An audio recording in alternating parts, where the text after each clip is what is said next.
काही ज्या गोष्टी असतात ना, काही ज्या आजार असतात मी मगाशीच सांगितलं, तर त्याला डॉक्टर गरजेचाच राहतो, कारण डॉक्टरला आपण देव मानतो. आणि पूर्वीच्या काळात यज्ञामध्ये सुद्धा अश्विनी कुमार यांना स्थान दिलं आहे, कारण ते देवांचे डॉक्टर आहे. शेवटी त्यांच्या पण ज्ञानाला सलामी, त्यांनी काहीतरी कमवलेलं आहे.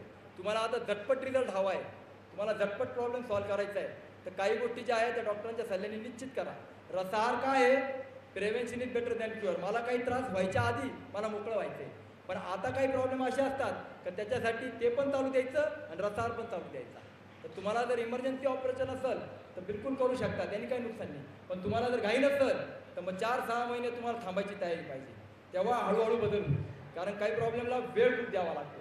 जसं मी डायबिटीज, बीपी, थायरॉईड, कोलेस्ट्रॉलचे काय सांगितलं, 15 दिवसात तुम्ही नॉर्मल व्हा, जे आहे ते आहे.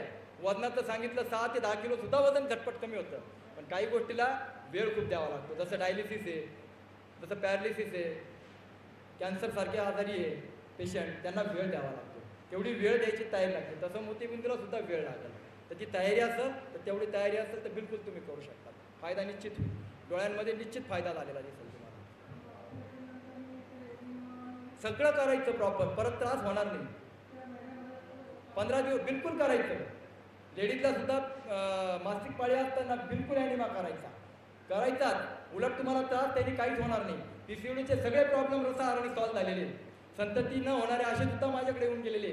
7-8 वर्ष त्यांना सगळ्या ट्रीटमेंट करून बाळ झालेले नाही. आता ते माहीत नाही, आपण त्याचं श्रेय घेत नाही, पण जेव्हा माझ्याकडे आल्या तेव्हा त्यांना वर्षभरामध्ये संतती झाली आणि त्यांनी पहिला फोन मला केला की सर रसाहाराचा मला फायदा झाला. तर त्यांचा यूट्यूबला व्हिडिओ टाकलेला आहे आपण. तर बिलकुल तुम्ही हे रसाहार करा. अजून काही? नमस्ते.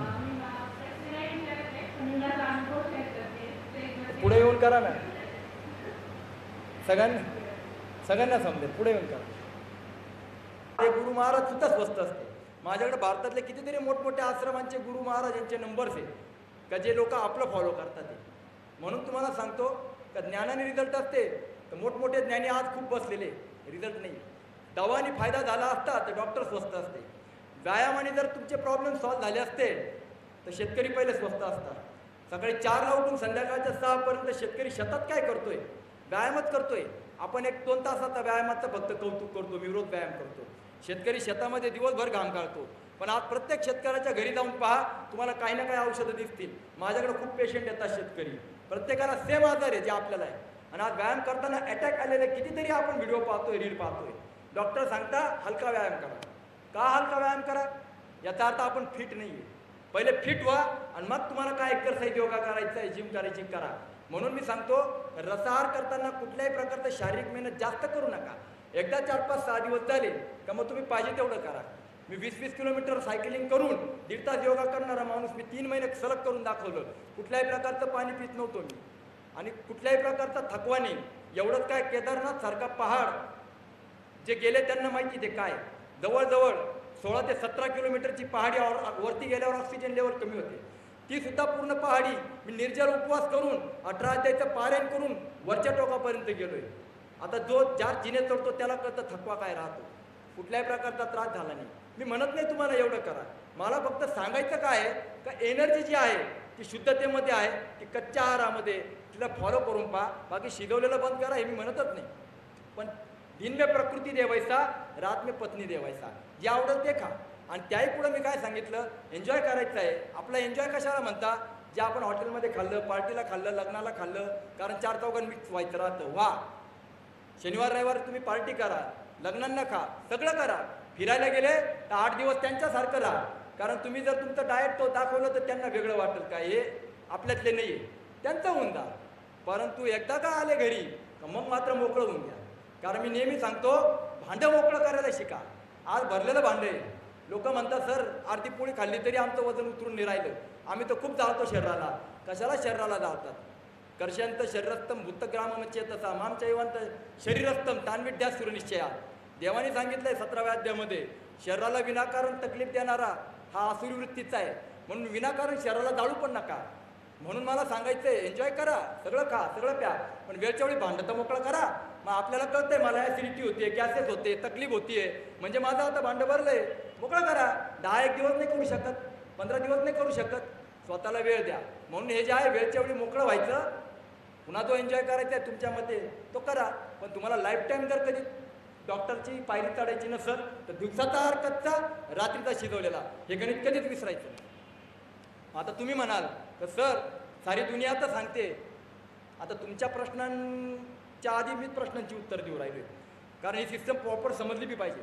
मग सारी दुनिया सांगते, आम्ही तर असं ऐकलंय का सकाळी राजकुमारासारखं, दिवसा राजासारखं आणि रात्री काय भिकाऱ्यासारखं असं जेवण करावं, असं काहीतरी सांगतात.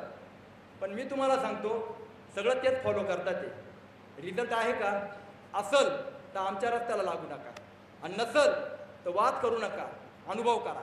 कारण आपल्याला सल्ला नाही, आपल्याला रिझल्ट हवा आहे. मग आमची सिस्टम रिझल्ट देते, फॉलो करा ना. मग आता हे का करायचं? दिवसाचा आहार कच्चा, रात्रीचा शिजवलेला.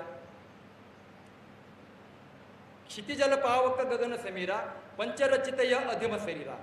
हे शरीर पंचतत्वांनी बनलेलं आहे, पृथ्वी, आग, तेज, वायू, आकाश. तुम्ही आता कुठलीही सिस्टम बघा, ती हलक्यापासून जडकडे जाते. तुम्ही गाडीचे गेअर जरी टाकले तर तुम्ही डायरेक्ट 5वा नाही टाकत, 5वा गेअर टाकाल तर गाडी बंद पडते. पहिला, दुसरा, तिसरा, चौथा, 5वा. तुम्ही शाळेच्या परीक्षांना पेपरमध्ये उत्तर देताना पहिले सोप्या प्रश्नांची उत्तरं भराभरा दिली, मग अवघड प्रश्नांची दिली. कुठली गोष्ट हलक्यापासून जडकडे जाते. तसं जर आपली लाईफ सिक्युअर करायची आहे आजारांपासून, तर पंचतत्व आहार प्रणाली सुरू करा. हलक्यापासून जडकडे जा, तुम्हाला कधीच त्रास होणार नाही. मग कसं?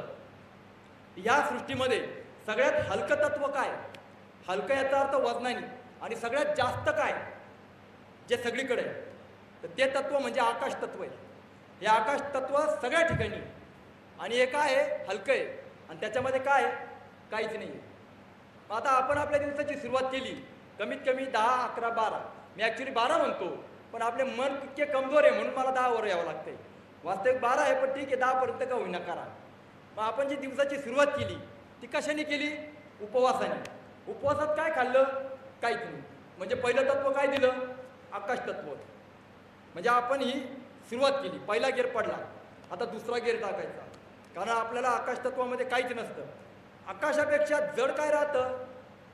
वायुतत्व. वायुतत्व मिळतं हिरव्या पानांमधून. म्हणून मी तुम्हाला काय सांगितलं? उपवास सोडताना हिरव्या पानांचा ज्यूस घ्या. आणि हे जे वायू असतात बॉडीमध्ये, प्राणापान, उदानम्यान, समान, हे हिरव्या पानांमुळे पॉवरफुल होतात. आणि ज्याचे पॉवरफुल झाले त्याला पोटाचे प्रॉब्लेम राहत नाही. म्हणून नियमित जे पशु हिरवा पाला खातात, चारा खातात, त्यांना पोटाचे प्रॉब्लेम नाही आहे. डाएटने फॉलो करावं लागेल. आपल्याला मात्र पोटाचे प्रॉब्लेम प्रत्येकाला आहे. किती किती उद्योग सांगतो आपण, चाला, फिरा, पळा, हे करा, ते करा, रिझल्ट कुठे मिळतो? अरे पोट साफ आहे, मला क्लीन करायचं आहे आपल्याला. तर हे वायुतत्व जे आहे प्रभावी झालं तर पोटाचे प्रॉब्लेम राहणार नाही. म्हणून आपल्याला आकाशापेक्षा जड तत्व वायुतत्व आहे. मग आता तुम्ही 11-12 वाजता जेव्हा ज्यूस घेता त्यावेळेस तुम्हाला जी भूक आहे ती 2-3 तासानंतर लागते. कारण मी मगाशी काय वाक्य बोललो का 1 ग्लास ज्यूस एका जेवणाची ताकद देतो. तुम्ही 2 ग्लास प्या, 3 ग्लास प्या, एनर्जी किती टिकल? आता तुम्ही बसले, जेवण वगैरे केलं, मी सकाळपासून काय खाल्लंय? पाणीसुद्धा नाही. मगाशीच फक्त माझ्या ताईनी थोडंसं पाणी दिलं, तेवढं मी पिलं, ते पण आता आणलं म्हणून पिलं. नाही तर मी तेही सेमिनारला पित नाही. संध्याकाळच्या 5पर्यंत मला बोलतच राहावं लागतं. वास्तविक पाहता एवढं कोणी दुसरं केलं तर चक्कर येऊन पडायला बसतं. पण ही एनर्जी लेवल जी असते ती उपवासाने आणि रसाहाराने वाढते. म्हणून आम्ही हे नियमित करतोय. आज 10 वर्षापासून करतोय. हे काय आदत नाही करीत आहे. तर हा जो वायुतत्व हे हिरव्या पानांमधून मिळतं, ते तुम्ही जेवढं घ्याल तेवढं तुमच्यामध्ये रोगप्रतिकार क्षमता होईल.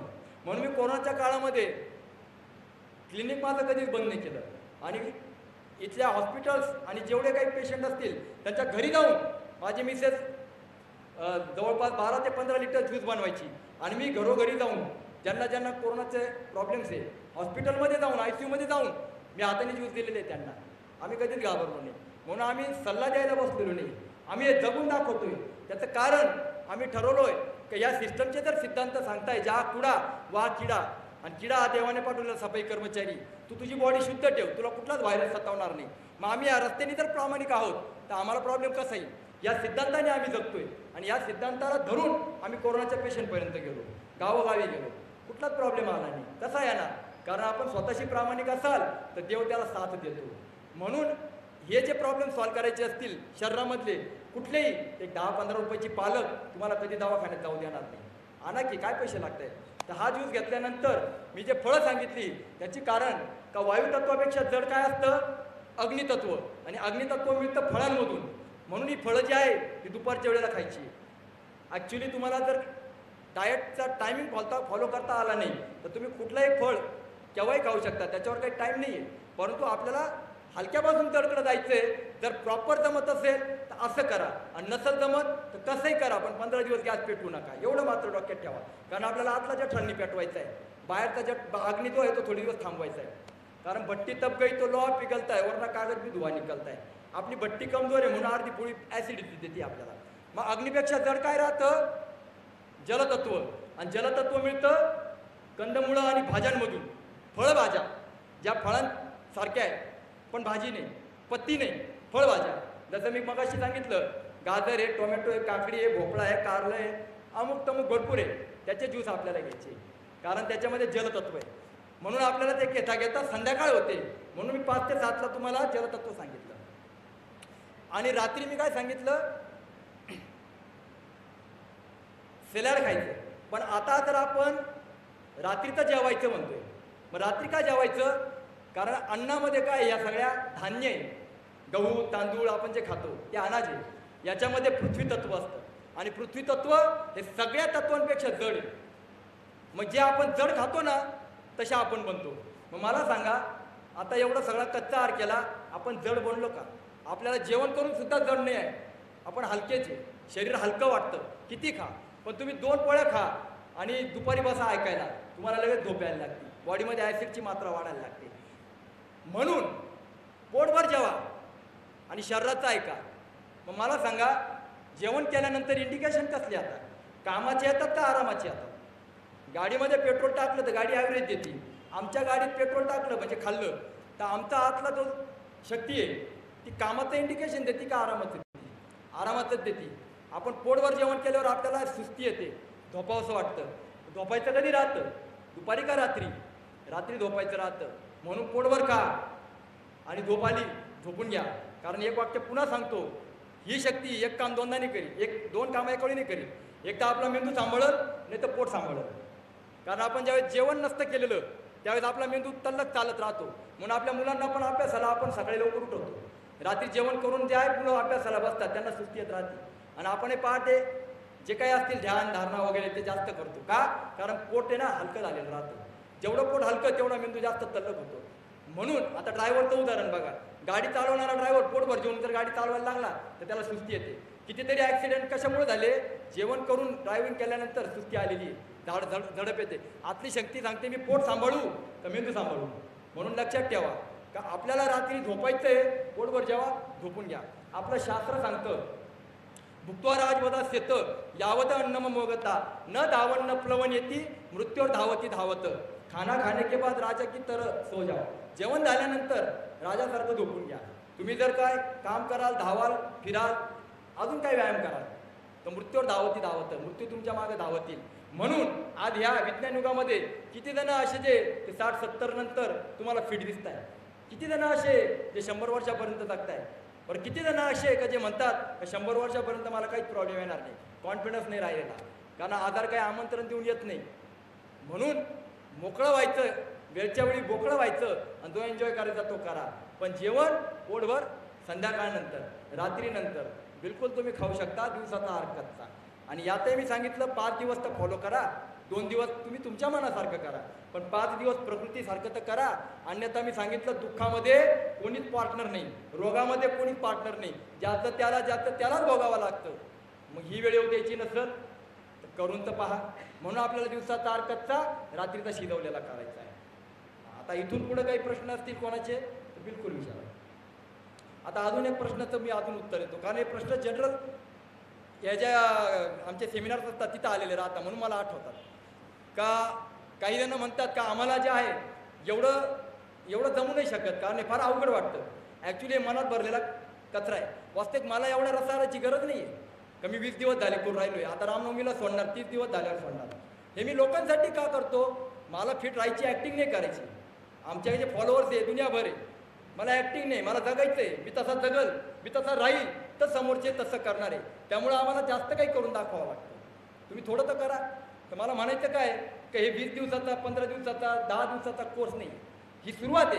का नाही जमत तर 10 दिवस तर करा, पाहिजे तर नंतर सोडून द्या, 15 दिवस तर करा, पाहिजे तर सोडून द्या, पण सोडा, पण पुन्हा 10 दिवसांनी करा, 15 दिवसांनी करा. तर काही जणांचं म्हणणं एवढं जमत नसेल तर आम्ही कसं करायचं? मग सोपा इलाज सांगतो.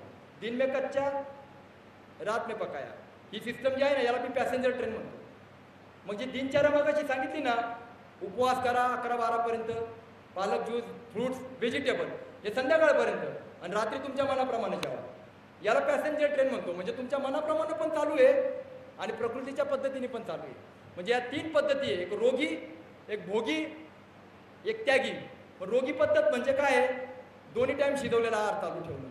याने काय आहे, सगळ्यांनाच कळतं आहे काय काय प्रॉब्लेम निर्माण होतात ते, ही सगळ्यांची आहे. पण आपल्याला दुसरी पद्धत एक आहे त्यागी, जी ऋषीमुनींची आहे, जे टोटली कच्चा आहार करतात. पण आपण संसारी माणसं आहे, आपल्याला एवढं नाही होऊ शकत. बोलताना माणूस बोलतो सर मी 3 महिने करीन, हे बोलणं झालं, करायला लागलं का नंतर माणूस पंक्चर होतो. मग आपल्याला ही त्यागी पद्धत जमणार आहे का? जमली तर चांगली, नाही जमणार मग काय करा, भोगी पद्धत करा. मग भोगी पद्धत म्हणजे काय? तुम्ही रसाहार पण करताय आणि शिजवलेलं पण खाताय, फक्त ते संध्याकाळनंतर. दिवसाचा आहार कच्चा आणि रात्रीचा शिजवलेला. ही पद्धत कधी 10 ते 15 दिवसाचा रसाहार केल्यानंतर. पण तुम्हाला नाही जमलं तर पहिल्या दिवसापासून पॅसेंजर ट्रेनमध्ये बसा, आणि दुसरी जी ट्रेन आहे ती एक्सप्रेस, म्हणजे सकाळी पण कच्चा आहार आणि रात्री पण कच्चा आहार. तो आम्ही आता बसलेलो आहे सध्या एक्सप्रेस ट्रेनमध्ये. मग आता तुम्हाला जर घाई नसेल तर पॅसेंजर ट्रेनमध्ये बसा, स्टेशन येईल भले हळूहळू येईल, पण येईल तर खरं, पण गाडीतून उतरू नका.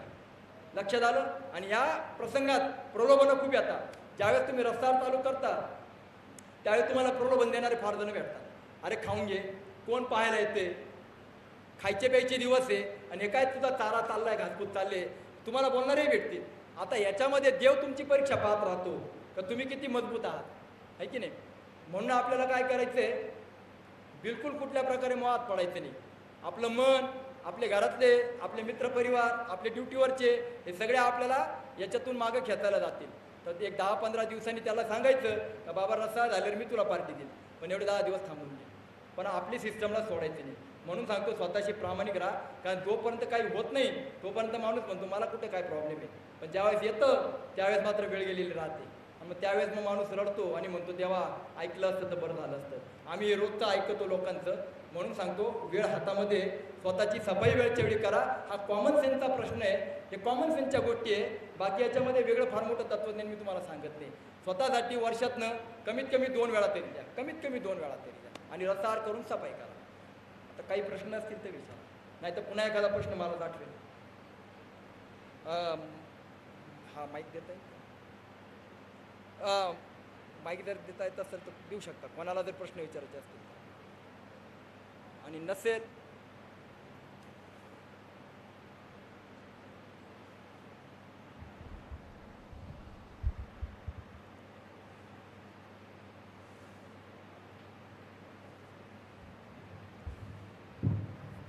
जर प्रश्न असतील तर विचारा, नसतील तर आपल्याला जेवढ्या जणांना जायचं आहे लांब लांब तर आपण हे थांबवू शकतो. आता तुमच्या प्रश्नांवर मी इथं बसलेलो आहे, तुम्ही प्रश्न विचारा तर आपण पुढे सेशन चालू ठेवू. मी मगाशी सांगितलं का ॲनिमा दिवसभरातनं सकाळी एकदा आणि संध्याकाळी एकदा असं 2 वेळा घ्यायचं. पण आपल्याला समजा नाही जमला एखाद्या वेळेस हरकत नाही, एकदा तरी घ्या, एकदा तरी घ्या.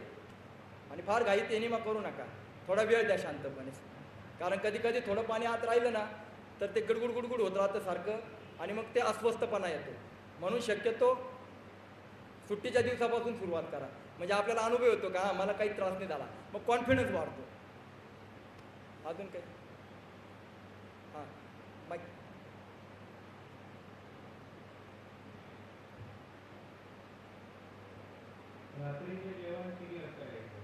रात्रीचं जेवण आता आहे बघा, सगळ्यात पहिले काय आहे, सूर्यास्ताच्या आधी घ्यायचं असं बरेच जण म्हणतात. परंतु आता आपली दिनचर्या अशी आहे की 9 आणि 10 वाजता घरी येणारी माणसं, बोलायला आणि तत्त्वज्ञान सांगायला सोपं राहतं, जगायला अवघड राहतं. त्यामुळे एकच लक्षात ठेवायचं, तुम्हाला रात्री जेवायचं आहे तर 10 वाजेच्या आत जेवायचं. 10 वाजेनंतर शक्यतो ॲसिडचं प्रमाण बॉडीत जास्त वाढतं. आता तुम्ही किती जेवता काय जेवता पुन्हा सांगतो ते महत्त्वाचं नाही. तुम्ही 10च्या आत केव्हाही जेवा, पण जेवण केल्यानंतर पोटभर जेवा, पण जेवण केल्यानंतर किमान त्यावेळेपासून 14 तास जे आहे ते स्वतःला सफाईला द्या. मग तुम्ही रात्री 10ला जर जेवत असाल तर सकाळच्या 12पर्यंत तुमचे 14 तास होत आहे. रात्री 8ला जेवत असाल तर सकाळच्या 10पर्यंत तुमचे 14 तास होत आहे. सफाईला वेळ द्या. म्हणून मी लोकांना सांगतो सफाईला वेळ जास्त द्या, खायला घाबरू नका, तुमचा प्रॉब्लेम सॉल्व्ह होईल. परंतु लोक जे आहेत सफाईला वेळ देत नाही आणि बाकीच्या वेळा खूप पाळतात. तर या पद्धतीने फॉलो करा. हां माईक जवळ घ्या ना.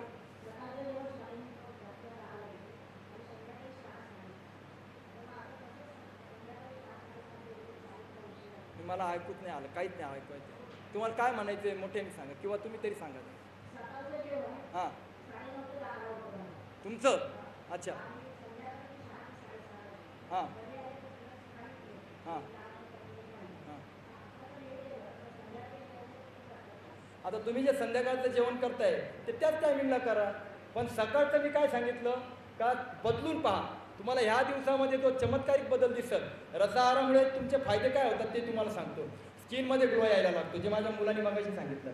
एनर्जी लेवल 4 पट वाढायला लागते. जिथं सफाई असते तिथं प्रसन्नता आपोआप निर्माण होते. आपण शेजारच्याला विचारत नाही माझ्या घरात प्रसन्न वाटते का. सफाईचा परिणाम पॉझिटिव्ह होतो आणि जिथं घाण असते कचरा असतो तिथे निगेटिव्हिटी येते. लक्षात घ्या. तर आपलं शरीर हे एनर्जेटिक व्हायला लागतं. 4 पट एनर्जी वाढेल. वजन 5 ते 6 माझ्याकडे 13चा हायेस्ट आहे. 5 ते 6 किलो वजन कमी झालेलं राहतं. मानसिक स्ट्रेस निघून जातो कारण आपण सात्विक आहार करतो, त्यामुळे सगळा स्ट्रेस निघून जातो. हलकं वाटायला लागतं आणि तुम्ही तुमचं काम डबल शक्तीने करायला लागता. याचा अनुभव घ्या. म्हणून मी सांगतो सकाळचं जेवण पहिले बंद करा, नाश्ता बिलकुल करायचा नाही आणि करायची इच्छा असेल तर कच्च्या आहाराचा करायचा. त्याशिवाय शिजवलेला बिलकुल कुठलाही पदार्थ खायचा नाही. अनुभव करा. हां हे बघा सकाळच्या 10पर्यंतचा उपवास मी तुम्हाला समजवला आहे. झाला तर 12पर्यंत करायचा. पाणी मी तेव्हा सांगितलं 10 वाजेच्या उपवासानंतर किंवा 11 नंतर 12 नंतर दिवसभर झोपेपर्यंत केव्हाही घ्या. पण एकच लक्षात ठेवा, आपण जे रसाहार करणार त्याच्यात 90 ते 95% पाणी आहे, त्यामुळे तहान नाही लागत. शरीरात ऑलरेडी 75% पाणी, किती टाकणार, त्यामुळे बळत पाणी प्यायची पण गरज नाही. तहान लागली तर तुम्हाला जेवढं तहान लागली तेवढं पाणी बिलकुल पिऊ शकता, पण नाही लागली तर आठवण पण करू नका, काही त्रास होणार नाही. बिलकुल नाही. आपल्याला कमीत कमी 10पर्यंत उपवास करायचा आहे. पण सध्या तुमची सुरुवात आहे तर तुम्ही 1 तास उपवास करा, 2 तास करा, तेव्हा घेतलं तर चालेल. पण हळूहळू स्वतःचा स्टॅमिना तर वाढवा. आपल्याला कळलं तर पाहिजे का माझ्यात काय स्टॅमिना आहे, काय पॉवर आहे. बिलकुल तुम्ही 9-10ला पाणी घ्या, पण हळूहळू उपवास वाढवा, पाण्याचा उपवास वाढवा. नंतर दिवसभर घ्या. नेहमी 4 तासाचा तर प्रश्न आहे. तर सुरुवातीला थोडं सहन करा, कारण जिथं सफाई राहते तिथं सहन करावंच लागतं. आलं लक्षात.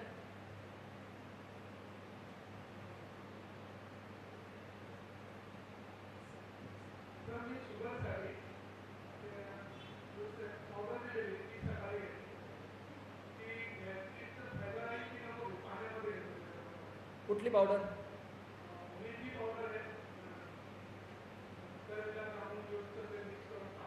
तुम्हाला सांगतो 10पर्यंत उपवास करा.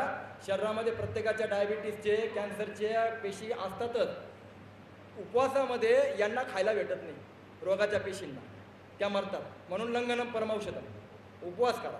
10पर्यंत खाऊ नका. तुमचा डायबिटीस तो आहे, तुम्हीच मला मगाशी अनुभव सांगितला का नॉर्मल होत आलेला आहे. उपवास करा, तुमचा प्रॉब्लेम सॉल्व्ह होईल. आणि 10 नंतर काय घ्यायचं ते घ्या. ना मेथीचं दाणे म्हणत असाल ते मी त्यांना चुकीचं म्हणत नाही, ना जे सल्ले देता यूट्यूबवर मी त्यांना चुकीचं म्हणत नाही. पण एक तस्मात शास्त्रप्रमाणे म्हणते, एक शास्त्राप्रमाणे चाला, रिझल्ट लवकर मिळते. ओके. हॅलो सर, मी मिसेस वडनेर बोलते.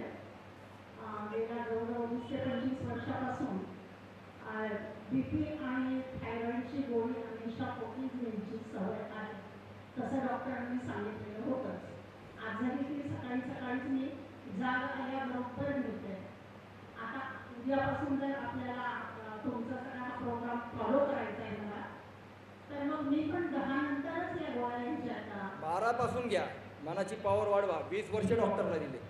15 दिवसात रिपोर्ट काढा. थायरॉईड आणि डायबिटीस BP जे असेल ते नॉर्मलच झालेलं राहील. माझ्याकडे हजारो रिझल्ट आहे. फक्त मनाची तयारी ठेवा. इन्शुलिन बंद झाले लोकांची, हिंमत नाही कोणाची इन्शुलिन बंद करायची. ओके. उद्यापासून थायरॉइडची गोळी तुम्ही जर करणार असाल प्रॉपर तर ती गोळी 10-11ला घ्या, कारण तुम्ही उपाशी पोटी घेताय. मग 10पर्यंत काय आहे? उपवासाचे. मग असं समजा का 10ला उठले तुम्ही, तेव्हा गोळी घ्या.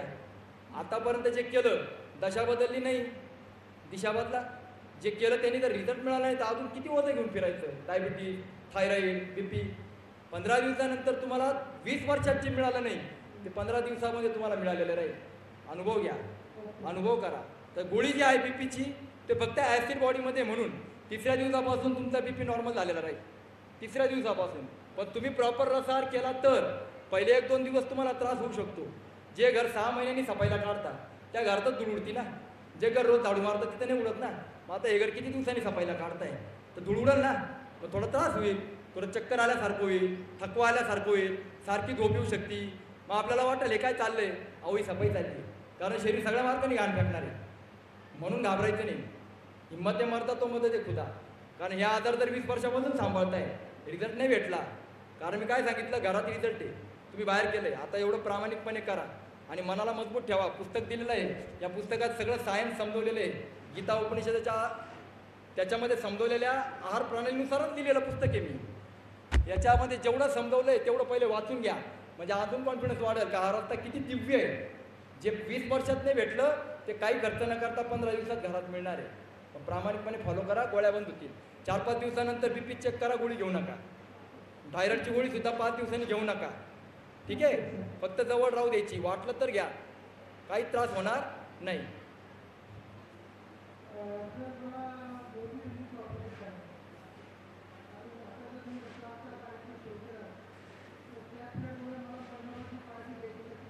बघा, काही ज्या गोष्टी असतात ना, काही जे आजार असतात मी मगाशीच सांगितलं, तर त्याला डॉक्टर गरजेचाच राहतो. कारण डॉक्टरला आपण देव मानतो. आणि पूर्वीच्या काळात यज्ञामध्ये सुद्धा अश्विनी कुमार यांना स्थान दिलं आहे, कारण ते देवांचे डॉक्टर. शेवटी त्यांच्या पण ज्ञानाला सलामी. त्यांनी काहीतरी कमवलेलं आहे. तुम्हाला आता झटपट रिझल्ट हवा आहे, तुम्हाला झटपट प्रॉब्लेम सॉल्व्ह करायचा आहे, तर काही गोष्टी ज्या आहेत त्या डॉक्टरांच्या सल्ल्याने निश्चित करा. रसाहार काय आहे? Prevention is better than cure. मला काही त्रास व्हायच्या आधी मला मोकळं व्हायचं आहे, पण आता काही प्रॉब्लेम असे असतात का त्याच्यासाठी ते पण चालू द्यायचं आणि रसाहार पण चालू द्यायचा. तर तुम्हाला जर इमर्जन्सी ऑपरेशन असेल तर बिलकुल करू शकता, त्यांनी काही नुकसान नाही. पण तुम्हाला जर घाई नसेल तर मग 4-6 महिने तुम्हाला थांबायची तयारी पाहिजे. तेव्हा हळूहळू बदल होईल. कारण काही प्रॉब्लेमला वेळ खूप द्यावा लागतो. जसं मी डायबिटीज, BP, थायरॉईड, कोलेस्ट्रॉलचे काय सांगितलं, 15 दिवसात तुम्ही नॉर्मल व्हा. जे आहे ते आहे. वजनाचं सांगितलं 6 ते 10 किलो सुद्धा वजन झटपट कमी होतं. पण काही गोष्टीला वेळ खूप द्यावा लागतो. जसं डायलिसिस आहे, जसं पॅरालिसिस आहे, कॅन्सरसारखे आजारी आहे पेशंट, त्यांना वेळ द्यावा लागतो. तेवढी वेळ द्यायची तयारी लागते. तसं मोतीबिंदूला सुद्धा वेळ लागेल. तर ती तयारी असेल तर तेवढी तयारी असेल तर बिलकुल तुम्ही करू शकता. फायदा निश्चित होईल. डोळ्यांमध्ये निश्चित फायदा झालेला दिसेल तुम्हाला. सगळं करायचं प्रॉपर, परत त्रास होणार नाही.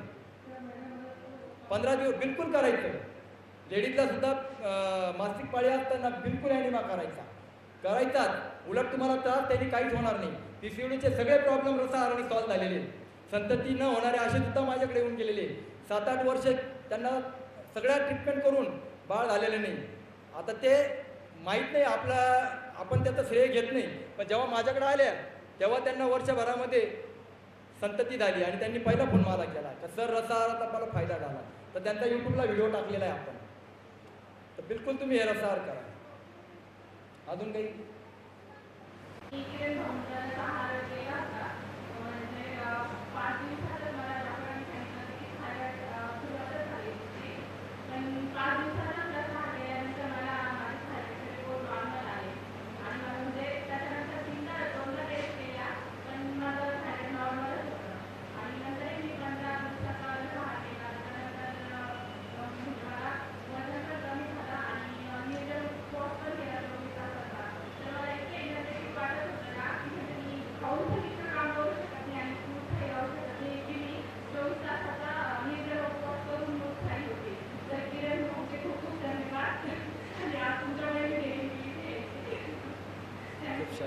खूप छान.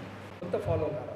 अजून काही असेल प्रश्न तर विचारा, अन्यथा आपण इथे थांबू. कारण आपण पुन्हा पुढचं पण सेमिनार घ्यायची आता तयारी करू. खूप छान सगळ्यांनी रिस्पॉन्स दिलेला आहे आणि कर्नाटकमधून पण आता इथं आलेले आहेत. जर तुम्हाला 5 मिनटं 2 मिनटं बोलायचं असेल तर बोलू शकता. एवढ्या लांबून फक्त सेमिनारसाठी आलेले आहेत. अक्कलकोटहून आले. म्हणून सांगतो का आपल्या रसाहाराचे फायदे सगळ्या ठिकाणी आहे. फक्त फॉलो प्रॉपर करा.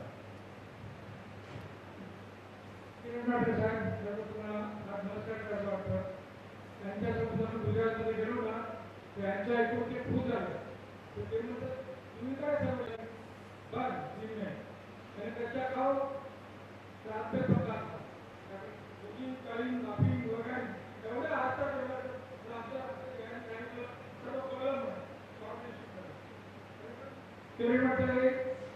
हे आपल्या रामाचे राम आहे ना त्याची काळजी करतात. ते जे चांगलं काम करतात या सृष्टीवरती त्यांच्या आरोग्याचं चिंता करणारे कोणते पाहिजे की आपण ते काम करतो. आपण चिंता करणारा कोण आहे? त्याला फक्त पैशाच्या मागे गांधीच्या दृष्ट्या मध्ये जाते त्यांची आपण चिंता नाही करत. पण खरोखर सृष्टी भगवंत आपलं पाठवलेलं आहे त्यांच्या आरोग्याची चिंता करायला आपण डॉक्टर भगवंताने पाठवलेलं आहे. खरोखर नमस्कार. ठीक आहे. आपण सर्वांनी खूप छान प्रतिसाद दिला आहे. शेवटच्या समारोपाकडे येत आहोत. तर असं म्हणतात परक्यांनाही आपलंसं करणारे काही शब्द असतात. परक्यांनाही आपलंसं करणारे काही शब्द असतात आणि ते गोड शब्द त्या शब्दांनाही कोडे पडावे अशी काही गोड माणसं असतात. किती मोठं भाग्य असतं जेव्हा ती आपली असतात आणि अशा आपल्या माणसांचे आपण आभार मानायलाच हवे. आणि म्हणून सेमिनारच्या क्षेत्राकडे जाताना हा अतिशय प्रशस्त हॉल ज्यांनी उपलब्ध करून दिला त्या जय भगवती लॉन्सचे मालक ज्यांनी ती छान व्यवस्था आपली केली ते माननीय राजेंद्र गायकवाड यांचे आभार. नंतर किरणजी यांची जी अनेक लेखक संपदा आहेत त्यांचे पुस्तकं जे आहेत ते अमेरिकेसारख्या ठिकाणी सुद्धा गेलेली आहेत. आता त्यांची 3री आवृत्ती त्यांच्या पुस्तकाची लवकरच प्रकाशित होणार आहे. अशा पुस्तकाचं त्यांचे जे पुस्तक आहे त्याचं लेखक संपादकाचं मुद्रण ज्यांनी केलेलं आहे ज्यांनी प्रकाशित केलेलं आहे असे श्री सचिन पगाडे सर यांचे मनापासून आभार. त्यानंतर या सुंदर क्षणांना ज्यांनी कॅमेऱ्यामध्ये टिकले ते छायाचित्रकार माननीय श्री पंकज चांदोले यांचे मनापासून आभार. तसंच या संपूर्ण कार्यक्रमाचं व्हिडिओ ज्यांनी म्हणजे चित्रीकरण ज्यांनी केलं ते माननीय श्री प्रमोद सूर्यवंशी यांचे मनापासून आभार. आणि आपल्या सर्वांनी इथे येऊन जो आपला बहुमूल्य असा वेळ आपण आपल्या स्वतःसाठी दिला त्याबद्दल आपल्या सर्वांचेही आभार. तसेच माननीय यशवंत साबळे, अनिल तापकाणे, मुकेश चांडक, किशोर सूर्यवंशी, गणेश पाटील, गिरीश रहाणे आणि माननीय पत्रकार बंधू भगिनी, मित्र परिवार, त्याचप्रमाणे सर्व स्नेहीजन, साहित्यिक, कलाकार आणि सर्वांचे आपल्या मनापासून आभार आहे. किरण सर आपलेही मनापासून आभार. आपण खूप छान मार्गदर्शन आम्हाला केलं. खूप खूप धन्यवाद. सेमिनार संपला. आणि तुमचे पण खूप आभार. निवेदन अतिशय सुंदर झालं. तर आपण पुन्हा भेटू आणि पुन्हा मोठा प्रोग्राम करू.